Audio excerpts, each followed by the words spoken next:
I think that sometimes the distinction between abusive speech and abusive action can be an artificial distinction. You might say, why is it wrong to be abusive about politicians and send them racist and sexist stuff online? It doesn't matter. All their threats will never happen. But Parliament saw one of our colleagues, Joe Cox, killed. And that sort of action, it's not necessarily the consequence of abusive language, but it is related to abusive language.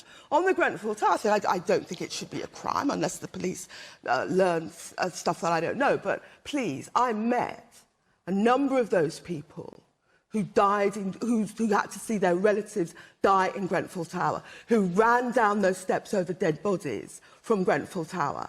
And I think it is horrific what was done. May not be a crime, but utterly horrific. If you understand the reality of Grenfell Tower, you know it utterly detestable and wrong. But as I say, you can't just say, well, you can call people packies and niggers, it doesn't really matter. It has no relationship to anything else. That type of abusive language does have a relationship to actions which are genuinely harmful and damaging and cruel. And I think sometimes when people are dismissive about, you know, racist and sexist language, they need to be careful, because what you do is you create a climate where certain actions become legitimate.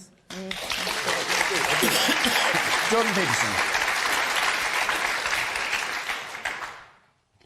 Oh, I know in Scotland the police had put up advertisements in the tube encouraging people to turn people in for offensive behaviour online. It seems to me, for example, if you're concerned about knife crime, then maybe one of the things you don't want to do is have your police investigating offensive speech. And one of the things I do see happening in the UK as an outsider that's really quite terrifying to me is that there are increasing restrictions put on people's ability to speak forthrightly, and that the consequence of that restriction and the criminalization of what hypothetically constitutes offensive speech is going to be a cure that's so much more worse than the disease that we can hardly imagine it.